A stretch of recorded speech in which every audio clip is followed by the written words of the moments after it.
Halo anak-anak, selamat sore ya. Di sini sore mungkin ya, mungkin di rumah pagi atau malam, tergantung kalian saat melihat video ini ya. Anak-anak, pada kesempatan kali ini Pak Sugeng akan mengajak kalian untuk memahami penguatan materi, objek IPA dan pengamatannya. Simak baik-baik ya video ini sampai tuntas ya. Oke, baik kita mulai ya, Nana. Nah, yang pertama tentang penyelidikan IPA.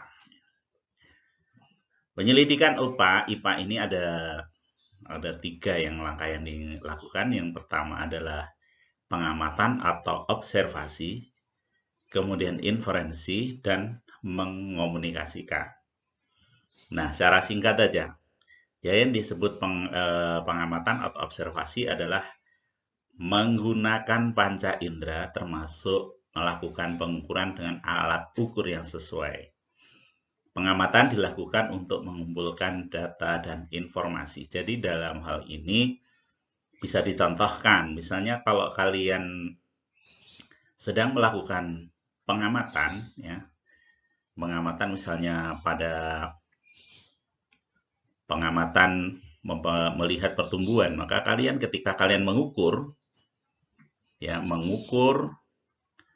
kemudian kalian melakukan menghitung, misalnya menghitung, itu semua termasuk dalam kegiatan pengamatan. Ya, mengukur, misalnya mengukur tinggi dari batang tanaman, menghitung jumlah daun dan sebagainya. Itu termasuk dalam kegiatan observasi atau pengamatan. Nah, tujuannya semua digunakan untuk mengumpulkan data. Jadi ini fungsinya untuk mengumpulkan data. Ya.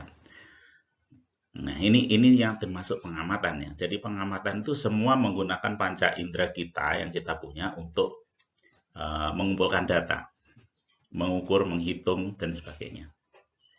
Kemudian inferensi itu merumuskan penjelasan. Jadi setelah data-data itu terkumpul, maka kalian bisa menjelaskan hubungan antara satu bagian dengan bagian yang lain. Nah, mengapa suatu tanaman itu bisa tumbuh subur, ya, sedangkan tanaman lain tidak? Nah, itu dapat kita lihat. Ya. Apa yang mempengaruhi pertumbuhan? Nah, itu bisa dijelaskan di inferensi ini. Ya. Jadi inferensi ini menjelaskan data, mengait-ngaitkan antara satu data dengan yang lain. Itu di bagian inferensi. Bagian yang terakhir, mengomunikasikan. Mengomunikasikan ini menyampaikan apa yang kamu temukan tersebut supaya orang lain ini tahu ya apa yang sedang kamu lakukan, apa yang kamu sedang teliti. Nah, mengomunikasikan itu bisa dalam bentuk lisan, ya lisan. Misalnya kalian presentasi, ya presentasi seperti yang dilakukan Pak Sugeng saat ini, presentasi. Ya. Bisa juga berupa tulis, ya berupa tulis, laporan penelitian dan sebagainya. Ini termasuk dalam mengomunikasikan. Nah, oke, secara singkat aja, berarti pengamatan, observasi itu bisa mengukur, bisa menghitung, bisa misalnya mengamati warna, mengamati bentuk, ya. Kemudian inferensi itu menyimpulkan, membuat suatu perkiraan, nah seperti itu, dan mengomunikasikan atau menyampaikan hasil yang kamu amati agar bisa diketahui oleh orang lain. Nah, itu dalam format apapun, ya dalam bentuk tabel, bentuk gambar, ya, dan sebagainya. Nah, itulah hakikat dari penyelidikan IPA. Oke, kita lanjut ke berikutnya. Nah, apa keuntungan mempelajari IPA?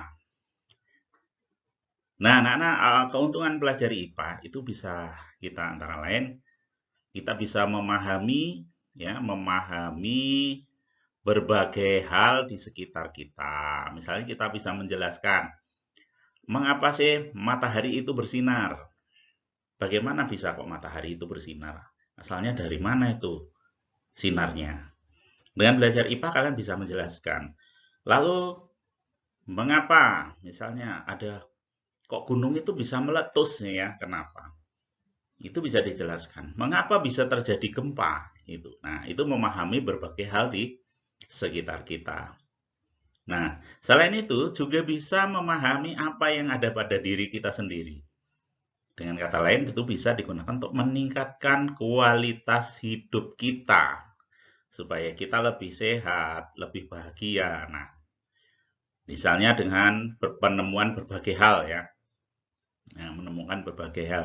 Atau kita mempelajari bagaimana sih cara hidup sehat.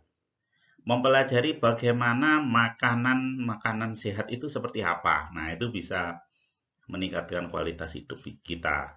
Terus kita bagaimana kita hidup itu supaya tetap sehat. Nah, itu bisa meningkatkan kualitas hidup manusia. Atau dengan IPA kemudian kalian menciptakan alat. Alat itu bermanfaat bagi manusia. Nah, itu juga merupakan keuntungan ya. Kemudian yang berikutnya, keuntungan belajar IPA adalah menyelesaikan berbagai masalah yang ada dalam hidup kita ya.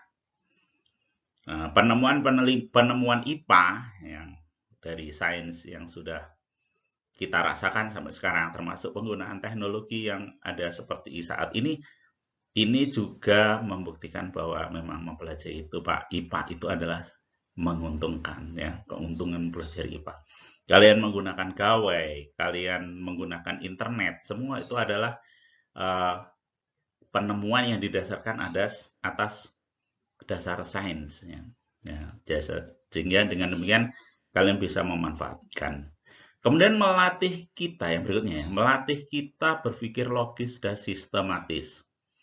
Dengan belajar IPA kalian diajak berpikir logis, diajak berpikir sistematis. Nah, kalau kamu diajukan fakta, kamu tidak begitu saja langsung menerima, tetapi kalian memikirkannya. Bagaimana logikanya? Masuk akal enggak? Bisa diterima enggak? Seperti itu. Nah, kemudian yang berikutnya, nah itu tadi ya manfaatnya. Nah, kemudian selain manfaat, ya sebenarnya semua pelajaran IPA itu bermanfaat, tetapi kemudian ada yang namanya penyalahgunaan ya. Penyalahgunaan. Jadi setelah belajar IPA, kamu mendapat sesuatu itu kalian gunakan untuk sesuatu yang lain yang merugikan. Ya, jadi penemuan sains yang kemudian digunakan untuk hal-hal yang merugikan manusia. Untuk apa ada sih? Ya ada banyak sekali yang terjadi seperti itu yang kita sebut sebagai penyalahgunaan. Ya. Contohnya, misalnya mempercepat eksploitasi sumber daya alam yang berlebihan ya. Jadi sampai alam ini rusak, itu bisa juga terjadi ketika kita menemukan peralatan-peralatan untuk eksploitasi. Ya, eksploitasi dengan cepat dan akhirnya justru merugikan manusia. Nih. Kemudian menciptakan alat yang menimbulkan kerugian lain, misalnya orang menemukan bom nuklir misalnya. Bom nuklir itu merusak dan itu penemuan sains. Ya lepas dari kepentingan yang mungkin menguntungkan bagi beberapa orang, tapi merugikan bagi orang yang lain. Itu juga penemuan sains anak-anak ya. Mempelajari sains, sebenarnya sains itu bermanfaat, tapi digunakan untuk hal yang nggak bermanfaat. Misalnya digunakan kalau yang bermanfaat, misalnya sebenarnya nuklir itu bisa digunakan untuk energi pembangkit energi listrik misalnya. Tetapi kalau dibuat bom akhirnya menjadi merugikan gitu. Yang efeknya bisa sangat besar. Kemudian contoh yang lain, misalnya membuat obat-obatan atau zat yang memabukkan. Sebenarnya orang membuat obat-obatan tujuannya bagus untuk menyembuhkan penyakit, tetapi kemudian disalahgunakan. Nah ini penemuan sains yang disalahgunakan. Ya, nah ini ya. Misalnya, apalagi misalnya menggunakan IPA untuk hal-hal yang merugikan yang lainnya banyak sekali mungkin yang kamu bisa temukan sendiri. Nah, jadi pada dasarnya mempelajari IPA itu menguntungkan. Kemudian kalau timbul ada kerugian tuh karena adanya penyalahgunaan yang dilakukan oleh orang-orang tertentu. Nah, itu ya anak-anaknya. Jadi kalau untuk eksploitasi sumber daya, kalau untuk eksploitasi oke lah eksploitasi, tapi itu bukan pilihan yang bagus ya. Nah, eksploitasi yang berlebihan akan atau sangat cepat akan menghancurkan alam ini seperti itu ya anak-anak. Oke, itu sekilas tentang apa keuntungan mempelajari IPA. Oke, kita lanjutkan berikutnya. Nah, sekarang cabang-cabang IPA. Nah, cabang-cabang IPA itu ada 4. Ada fisika, kimia, biologi, ilmu bumi, dan antariksa. Ini menjadi satu ya.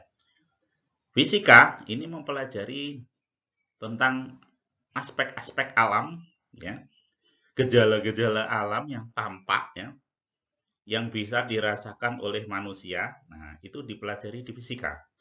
Misalnya materi, gaya gerak, gaya, kemudian gerak, panas, cahaya. Nah, kemudian orang-orang juga bisa menciptakan peralatan juga dengan mempelajari fisika, ya. Peralatan yang berkaitan dengan energi, nah, bisa menciptakan pembangkit listrik misalnya dengan energi cahaya, energi gerak dan sebagainya.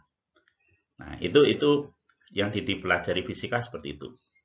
Kemudian di kimia. Di kimia itu juga hampir sama dengan fisika, benda-benda mati tapi agak beda. Yang di sini yang dipelajari hal-hal yang berkaitan dengan bahan ya. Yang berkaitan dengan bahan, materi-materi penyusun dan perubahan zat. Jadi yang di sini yang dipelajari kalau fisika tadi tentang energi, gaya, gerak dan sebagainya. Nah, di kimia ini adalah berkaitan dengan susunan molekul misalnya atom ya, susunan atom, susunan molekul. Nah, ya reaksi kimia ya untuk menghasilkan zat-zat tertentu. Nah, ini dipelajari di ilmu kimia. Nah, kemudian yang berikutnya yang ketiga adalah biologi. Ini mempelajari tentang sistem kehidupan mulai dari ukuran yang renik yang kecil sampai yang besar ya. Ini dipelajari di ilmu biologi. Ini termasuk kalau sekarang mempelajari tentang vaksin, pembuatan vaksin ya, menciptakan apa namanya biologi sih banyak ya. Hampir semua di kedokteran itu kaitannya dengan biologi dan kimia nanti ya. Kemudian yang terakhir itu ada ilmu bumi dan antariksa. Ini pelajari tentang bumi, geologi ya, dan mempelajari tentang antariksa, planet-planet, bintang dan sebagainya yang besar-besar. Nah, itu ya anak-anak. Jadi kalau yang makhluk yang kecil-kecil gitu disebut mikrokosmos. Ini biasanya pelajari di biologi ya. Atau juga di kimia bisa. Kalau yang besar-besar alam semesta ini namanya makrokosmos, alam yang besar ya. Nah, oke, sekarang itulah tentang cabang-cabang IPA. Nah, jadi kalian bisa penerapannya yang penting seperti itu. Fisika ini berkaitan dengan aspek-aspek fisik, ya. Kimia ini berkaitan dengan penyusun dan perubahan zat, ya, perubahan zat secara kimia. Biologi berkaitan dengan makhluk hidup, mulai yang kecil sampai yang besar. Kemudian ilmu bumi dan antariksa ini berkaitan dengan bumi dan alam semesta. Itu tentang cabang-cabang IPA. Oke, kita lanjut berikutnya. Nah, pengukuran. Kita sekarang berkaitan dengan pengukuran. Pengukuran ini merupakan bagian dari observasi tadi yang sudah kita pelajari di awal ya. Observasi.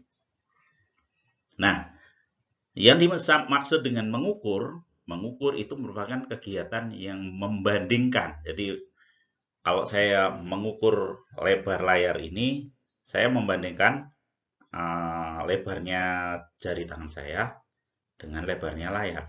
Ya. Jadi berapa? Nah, Sebenarnya itu proses membandingkan. Nah, yang dibandingkan harus besaran yang sejenis, tidak boleh berbeda. Kalau panjang harus dibandingkan dengan panjang. Ya. Nah, kemudian besaran yang digunakan sebagai pembanding itu dipakai sebagai satuan. Misalnya kalau saya mengukur lebar buku dengan menggunakan ballpoint, maka panjang ballpoint tadi dijadikan sebagai satuan. Misalnya lebar buku berapa ballpoint, seperti itu. Nah, di contohnya di sini ya, misalnya kamu lakukan pengukuran panjang meja dengan jengkalmu. Dengan demikian, kamu harus membandingkan panjang meja dengan panjang jengkalmu. Panjangnya meja dibandingkan dengan panjang jengkal kita, dengan jengkal kalian. Berapa jengkal? Nah, akhirnya nanti jengkal ini sebagai satuan. Ya. Jadi misalnya panjangnya meja 6 jengkal, berarti 6 kali jengkal kita. Kalau misalnya yang digunakan mengukur itu misalnya panjang ballpoint, maka nanti panjangnya berapa ballpoint, begitu ya. Jadi kata-katanya misalnya jadi 6 jengkal. Ya, 6 jengkal. 6 jengkal itu berarti 6 ini nilainya, jengkal itu satuannya.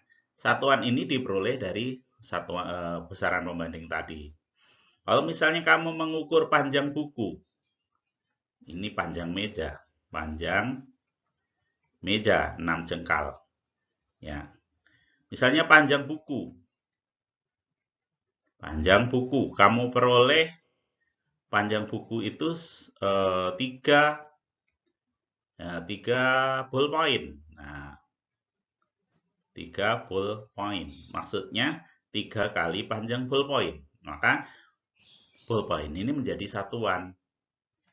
Kalau misalnya kamu banding dengan meter ya, ternyata panjang jalanan di depan rumah saya itu misalnya, atau lebarnya ya, lebarnya 8 meter.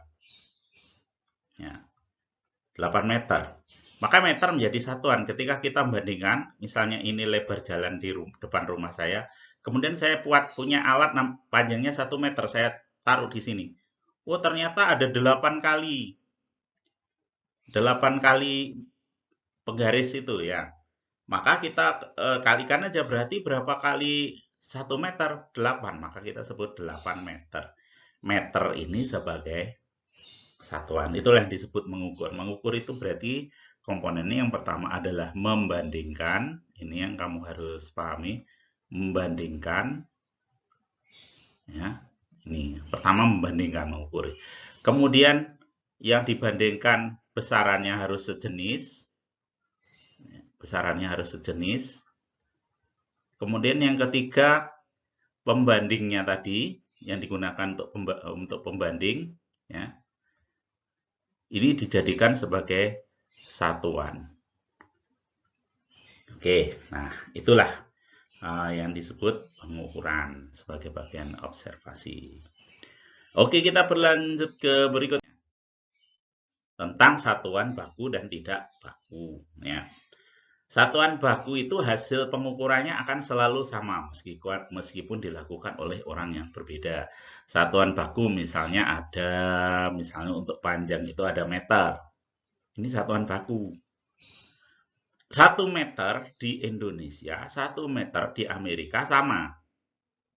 Panjang 1 meter ya. Misalnya satuan baku yang lain kilogram. Ya. Kilogram, kalau kamu nembang 1 kilogram di sini, kemudian ditimbang di Amerika ya sama aja. Atau di kutub utara ya tetap 1 kilogram sama. Nah, itu untuk massa. Sekon, waktu, detik ya. Ini sama aja di mana-mana. Ini baku namanya. Karena semuanya telah dibuat perjanjian, anak-anak. Sehingga siapapun yang mengukur hasilnya akan sama. Nah, yang tidak baku, hasil pengukurannya bisa berbeda. Contohnya jengkal. Kalian tahu kan jengkal antara saya dengan kamu bisa berbeda. Bisa berbeda. Berarti bisa sama juga. Tapi kemungkinannya berbeda. Nah, kalau saya mengukur meja itu bisa menjadi hanya 5 jengkal, kamu bisa 10 jengkal ya. Bisa 7 jengkal, akhirnya menghasilkan pengukuran yang berbeda. Contoh yang lain depa ya, hasta. Nah, ini adalah nanti kalau kamu mengukur akhirnya berbeda. Nah, sekarang kalau hasil pengukuran ini berbeda, maka pengukuran dengan satuan tidak baku ini akhirnya tidak bisa digunakan untuk komunikasi ilmiah atau niaga. Ilmiah atau niaga bisa terjadi permasalahan ya. Kalau orang jual beli menggunakan satuan tidak baku itu menjadi masalah ya. Karena orang-orang berbeda-beda ini akhirnya ya. Jadi untuk pengukuran yang digunakan untuk keperluan komunikasi ilmiah, komunikasi niaga itu diharuskan menggunakan satuan baku yang sudah ditetapkan. Nah, seperti itu ya anak-anak. Jadi untuk yang tidak baku masih bisa digunakan, tetapi bukan untuk komunikasi ilmiah. Untuk keperluan kita aja, membandingkan untuk diri kita sendiri. Ya. Itu seperti itu. Oke, kita lanjut berikutnya. Sistem metrik dan konversi satuan. Ya. Nah, ini awalan-awalan ini sudah kita bahas ya. Jadi kita mungkin di pertemuan-pertemuan ini mungkin sudah dibahas ini ya tentang awalan-awalan seperti ini. Nah, ini yang penting anak-anak. Ini yang penting kalian lakukan. Kalian harus bisa mengkonversi dari satu bentuk satuan ke satuan yang lain. Ya, misalnya di sini sudah ada kelipatannya disebut ya. Kalau misalnya yang disebut 1 kilometer atau 1 kilogram gitu ya, itu sama dengan 1000 gram. Ini harus dipahami. Ya, kilo di sini adalah 10 pangkat 3. Sama dengan 1000. Atau kalau saya tulis di ini boleh saya tulis menjadi 10 pangkat 3 gram. Nih, dalam soal-soal yang mungkin sedang dibahas, kalian tentu harus hati-hati saat membaca soal ya, karena soal itu bisa jadi satuannya menjadi berbeda dan kalian harus mengkonversi. Nah, nih 1 kilogram 1000 gram. Ya. Nah, kalau misalnya bukan gram, ya, kalau misalnya bukan gram bagaimana? 1 kilogram itu berapa hektogram misalnya. Nah, ya. Kalian bisa lihat nih, kalau kilogram ke hektogram itu selisihnya itu adalah 10 pangkat 1 ya, 10 pangkat 1. Jadi kalau di sini 10 pangkat 1 berarti nilainya adalah 10. 1 kilogram sama dengan 10 hektogram dan seterusnya. Waktu kalian di sekolah dasar sudah dikenalkan tentang tangga ini ya, tangga sistem metrik seperti ini. Nah, ini yang pernah kamu pelajari. Misalnya kalau ini mili, kemudian di atasnya ada senti, di atasnya senti ada desi, kemudian kalau di atasnya desi ada deka, ya, di atasnya deka ada hekto, kemudian ada kilo. Nah, di sini kalau menggunakan untuk satuan panjang, maka ini hanya naiknya cuma 10-10 kan ya.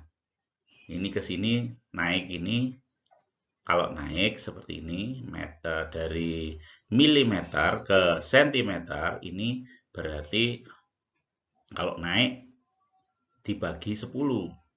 Misal 1 mm dibagi 10, 0,1 cm. Kalau naiknya 2, berarti bukan dibagi 20, tapi dibagi 100. Naiknya itu kelipatannya.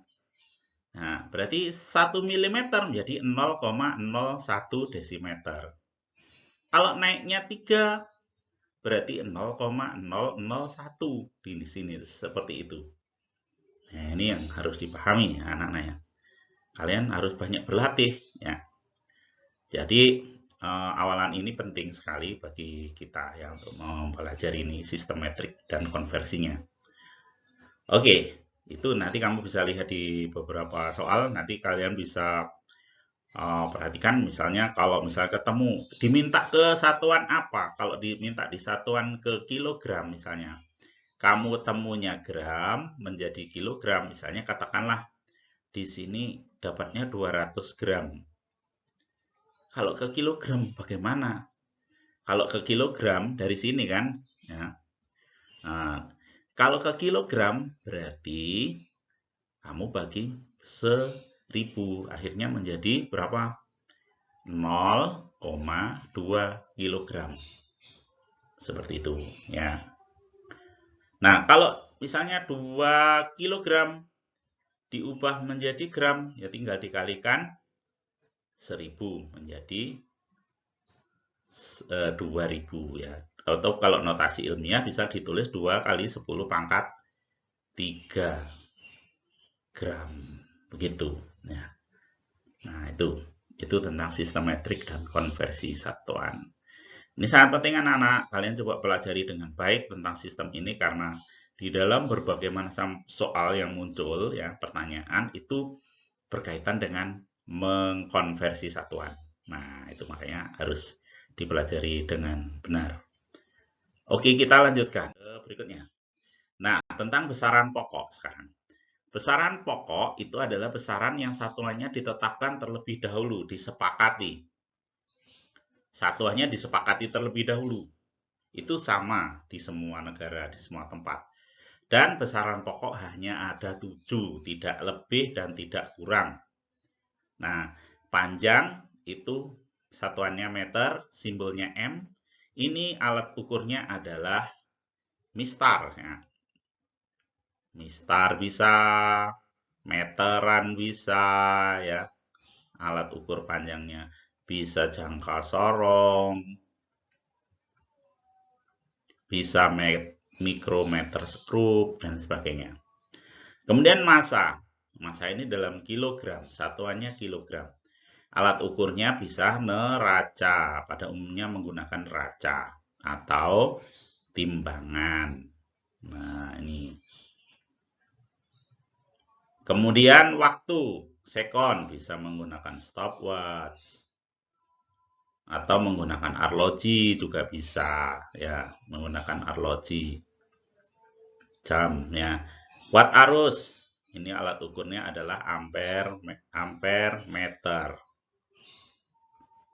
Ya, jadi watt arus itu ampere satuannya. Simbolnya A, alat ukurnya, ini alat ukurnya ada di sini, ya. Alat ukur yang digunakan adalah ampere meter. Suhu Kelvin menggunakan termometer alat ukurnya.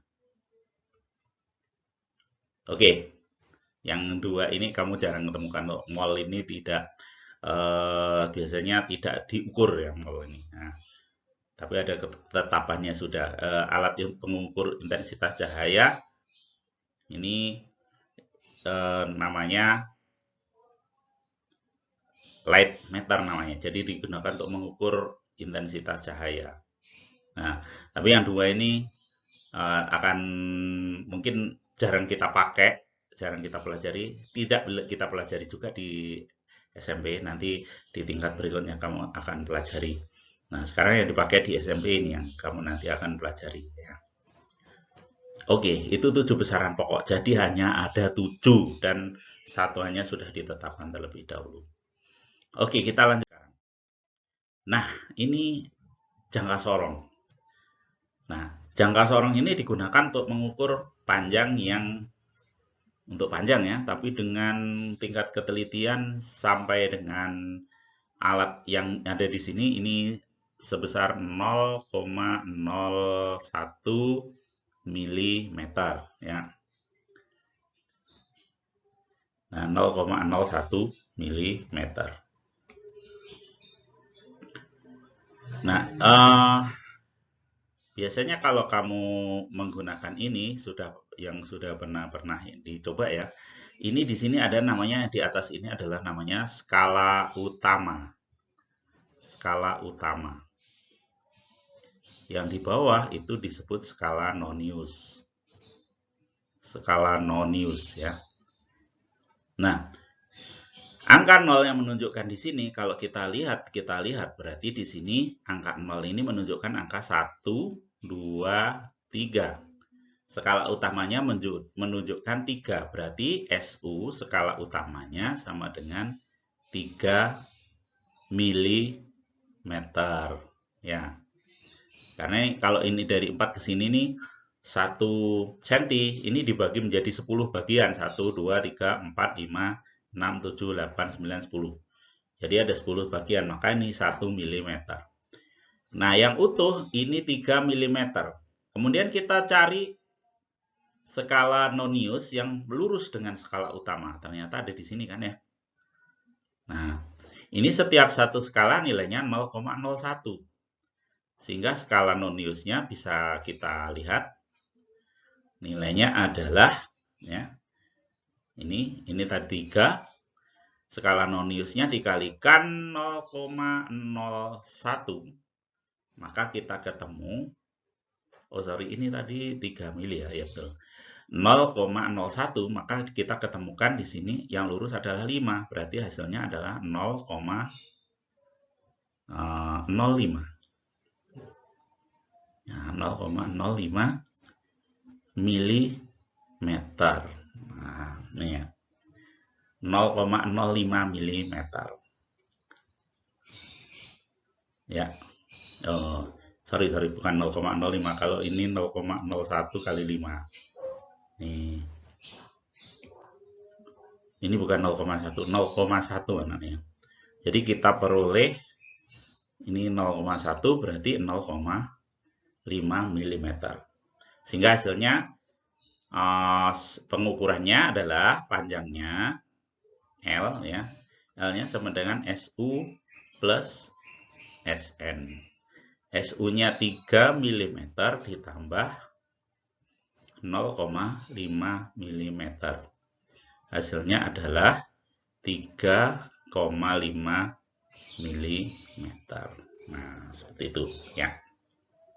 Nanti kalau misalnya dirubah menjadi senti ya bisa juga. Kalau dirubah jadi senti adalah 0,35 cm. Ini yang makanya harus diingat cara konversi satuannya. Nah, itulah penggunaan jangka sorong ya. Berikutnya kita lanjut. Nah, ini adalah neraca. Cara pembacaannya mudah kan? Kalian tahu ini berapa neraca ini? Kalau kita lihat ini ada neraca 3 lengan ini adalah angka ratusan gram, sini puluhan gram, di sini adalah sampai dengan 0,1 gram. Nah, angka yang ditunjukkan pada gambar ini hasil pengukurannya adalah 300 gram. Ini masanya ya. 300 gram ditambah dengan 50 gram ini ditambah dengan 7 gram. Nah, kalau yang kecil-kecil ini berapa? Ini 0,1 ya. Tapi ini pas di angka 7. Jadi jumlahnya adalah 357 gram ya. Nah, kalau 357 gram dijadikan kilogram, maka kita tinggal bagi dengan 1000. Karena gram ke kilogram itu 1000. Jadi kalau ke kilogram, masanya itu menjadi 0,357 kilogram. Seperti itu ya, Nana ya. Oke, mudah sekali ya Nana cara membaca ini. Hanya konversinya ini yang penting yang kamu harus kuasai. Oke, kita lanjutkan. Nah, ini cara membaca stopwatch. Cuma kamu perhatikan baik-baik. Stopwatch itu ada yang lingkaran yang kecil ini menunjukkan menit. Sedangkan yang ini, yang besar ini menunjukkan detik. Detik itu adalah dari sini. Ini panjang segini ini 1 detik.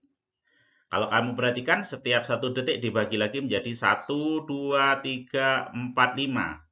Jadi 1 detik dibagi 5. Hasilnya dalam satu skala itu, satu skala pada stopwatch itu nilainya adalah 0,2 sekon.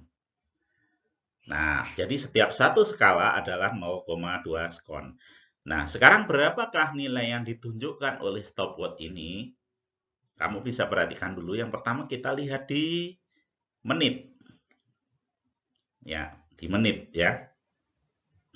Di menit ini kamu bisa lihat ya. Di sini ini 0, bisa 0 ya. Bisa 0, bisa juga 30. Nah, tergantung nanti orang yang mengukurnya sudah berapa kali berputar ya. Jadi satu putaran ini 30 menit. Kalau misalnya di sini ini bisa 30, bisa 0 ya. Tergantung kebutuhan. Tergantung jawabannya juga nanti soal ya. Nah, ini 30 lebih, tapi di sini 31 kurang ya. 30, ini kan 30, 31, 32, 33, 34, 35. Sehingga kita berasumsi di sini adalah 31 kurang. Nah, tapi coba kita perbesar ya. Bisa 31 di sini ya. 31. Nah, ini 32 di sini. Nah, tapi di sini namanya 31 lebih ya namanya. Jadi 31 lebih. Berarti kalau begitu kita membacanya bagaimana? Angka utamanya, skala utamanya berarti kita baca adalah 31 menit. 31 menit. Nah, kalau sudah ketemu 31 menit, kita baca yang di sini. Ini satu putaran anak-anak adalah 60 detik. Nah, sekarang kita baca. Angka yang sampai di sini berarti di sini 55. Di sini 56, 57.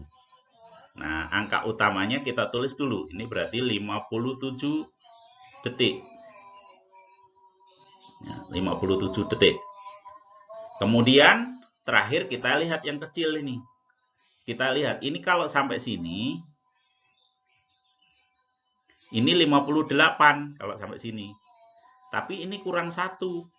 Satu skala nilainya adalah 0,2. Jadi kalau di sini kita hitung jumlahnya ada 4. Ini ada 4 skala dari posisi ini. 4 kali 0,2 sekon sama dengan 0,8 sekon. 0,8 sekon ya. Ini sekon ya anak-anak. Nanti dikira 5 sekon. Kemudian kita jumlahlah jumlahnya. Berarti ini kita pakai sekon biar sama. Berarti jumlahnya adalah 31 menit ya.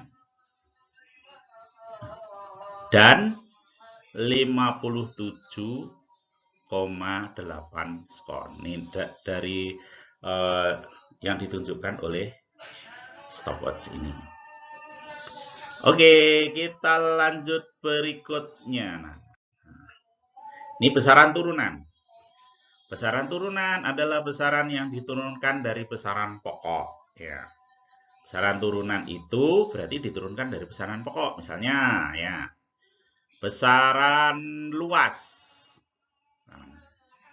Luas itu diturunkan dari apa? Kalau misalnya kita punya persegi panjang, 4 persegi ini ya. Nah, di sini ada L. Ya. Kalau ini L kan sama ya panjangnya, sisi-sisinya. Nah, kita bisa memperoleh luas. Luas itu berarti di sini adalah L kali L. Ya. Nah, atau sama dengan L pangkat 2. Ini kalau persegi. Di mana A itu sama dengan luas. L itu adalah panjang.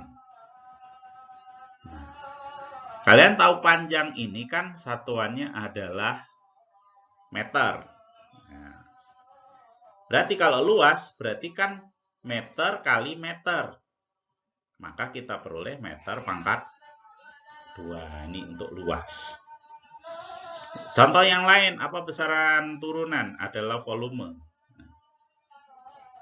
Volume itu diturunkan dari besaran apa? Diturunkan dari besaran panjang juga. Ya. Misalnya volume kubus. Ya, volume kubus. Ini Kita tahu di sini ada L, L, L. Ya. Sehingga volume kubus itu bisa diperoleh dari L kali L kali L sama dengan L pangkat 3 karena L-nya sama panjangnya ya. Nah, di mana V itu volume, L itu panjang. Nah, kita peroleh ini berarti meter kali meter kali meter. Jadi volume ini panjang, ini satuannya meter, ini berarti satuannya adalah meter pangkat 3. Nah, besaran turunan yang lain apalagi? Banyak ya, misalnya kecepatan. Nah, kemudian ada lagi besaran yang lain misalnya berat. Ya. Kalau massa itu besaran pokok. Tadi sudah kita sampaikan bahwa massa itu adalah termasuk salah satu dari 7 besaran pokok. Kalau berat itu besaran turunan. Ya. Oke, kita lanjut lagi. Nah, sekarang kita mulai masuk ke contoh nih, contoh soal. Nah, di sini ada cerita begini. Cordi ingin mengetahui laju pertambahan tinggi badannya per hari. Ya, jadi dia ingin tahu per hari itu berapa. Pengukuran tinggi badan Cordi pada awal bulan Juni, kita tahu kan ya. Bulan Juni ya, itu umurnya adalah 30 hari. Nah, ini yang kalian harus tahu ya. Bulan Juni ini 30 hari. Kalau Juli 31. Kalau Agustus 31 juga. Nah, ini yang kalian harus ingat ya. Nah, di awal bulan Juni tingginya si Jordi itu 135,5 cm. Oke, saya hapus dulu nih ya. Kalian harus ingat bahwa bulan Juni ini umurnya 30 hari. Jadi kita tulis dulu yang diketahui. Diketahui. Ya, diketahui dari soal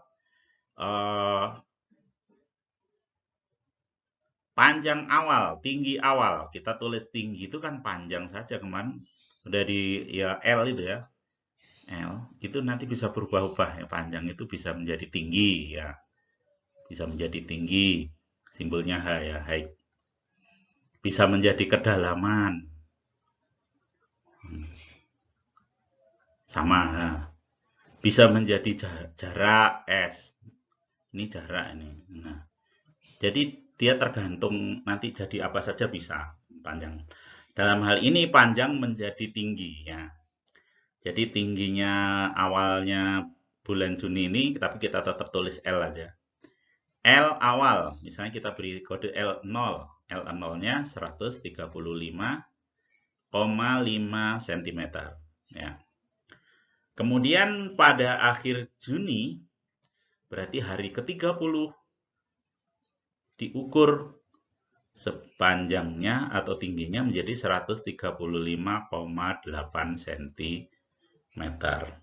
Jumlah harinya, karena bulan Juni ini 30, maka T waktunya adalah 30 hari. Ya. Kemudian yang ditanya adalah berapa laju pertumbuhan Cordi ya. Jadi laju pertumbuhan itu simbolnya V, laju pertumbuhannya berapa?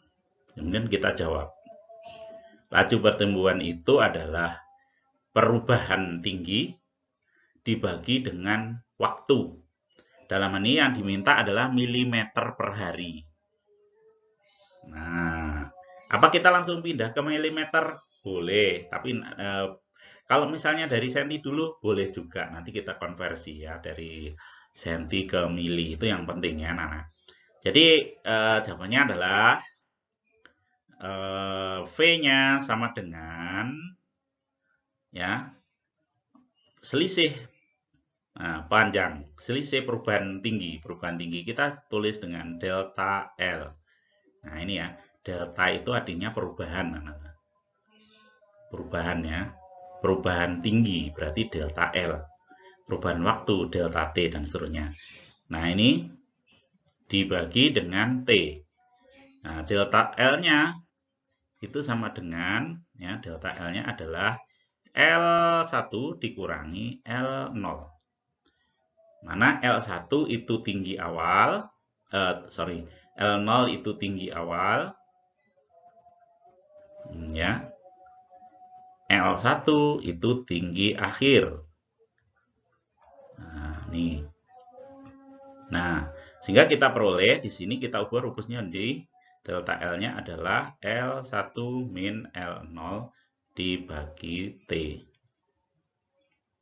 L1 min L0 dibagi T, ya.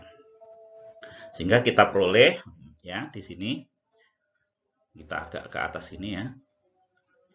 Berarti L1-nya adalah 135,8 cm dikurangi 135,5 cm dibagi 30 hari. Hasilnya sama dengan, ya, 0,3 cm per 30 hari. Tapi yang diminta kan dalam milimeter, sehingga kita ubah 0,3 cm ini menjadi berapa? Menjadi, karena ini dari senti ke mili itu dikalikan 10. Jadi hasilnya menjadi 3 mm per 30 hari. Sehingga hasilnya menjadi 0,1 mm per hari. Nah, ini jawabannya, ya. Ini contoh soal yang pertama tentang besaran turunan. Berikutnya, ini agak cepat ini, ya. Contoh soal besaran turunan berikutnya tentang membuat larutan. Nah, Abror melarutkan 200 mg garam dalam 400 ml air. Berapakah konsentrasi larutan garam yang dibuat Abror dalam miligram per mililiter? Nah, ini langsung aja, ya. Yang diketahui dari soal, ya, massa dari garam M 200 mg. Kemudian airnya 400. Ini volume, ya, volume air. Liter itu untuk volume, ya. Jadi volumenya adalah 400 ml airnya. Kemudian yang ditanyakan adalah konsentrasi. Kita beri kode K-nya aja, K, ya. Maka jawab berapa tuh konsentrasinya? K-nya sama dengan, ya, konsentrasi itu di sini adalah massanya dibagi volume air, ya, volume air. Ini volumenya air. Massanya garam dibagi volumenya air. Nah, ini M garam dibagi volume air. Nah, massanya garam berapa? 200 mg dibagi volumenya air 400 ml. Sehingga diperoleh, ya, 200 dibagi 400 yaitu 0,5 mg per mililiter. Ini jawabannya. Kita tidak perlu mengkonversikan lagi di sini, ya. Hanya seperti itu. Oke, kita lanjut lagi.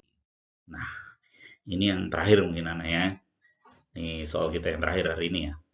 Nah, sebuah kubus kayu dengan panjang rusuknya 2 cm. Jadi ini kubus, ada kubus kayu. Nih, ya. Saya buat gambarnya dulu. Ini 2 cm. 2 cm. 2 cm begitu, ya. Nah, ini Berapa massa jenisnya? Nah, sekarang massa jenisnya bagaimana? Kita tulis dulu yang diketahui ya dari soalnya. Diketahui. Jadi dari kubus ini diketahui L-nya, panjang sisinya, kubus itu adalah 2 cm. Kemudian yang diketahui lagi adalah masanya. M-nya, masanya adalah 800 gram. Nah, karena ini ditanyakan adalah dalam sentimeter ya, dalam sentimeter dan gram, maka sudah cocok. Kita masih ingat ya, kalau senti itu pasangannya adalah gram, adalah skon. Ya. Kalau meter pasangannya itu pasti kilogram sama skon. Ini ya. Karena ini sudah sentimeter dan gram, maka sudah sesuai. Jadi kita tidak perlu ubah. Kemudian yang ditanyakan adalah massa jenis. Simbolnya gini, massa jenis itu rho. Ya. Ini berapa? Maka kita jawab rho, massa jenis itu adalah massa dibagi volume ya, volume suatu zat. Massa suatu zat dibagi volumenya. Nah, sekarang kalau massanya udah diketahui, sekarang volumenya yang nggak diketahui. Nah, kita cari dulu. Volume kubus, kita cari kubus. Volume kubusnya adalah, kalian tadi udah belajar kan di awal tadi. Jadi V itu sama dengan L pangkat 3. Kita peroleh berarti 2 cm dipangkatkan 3.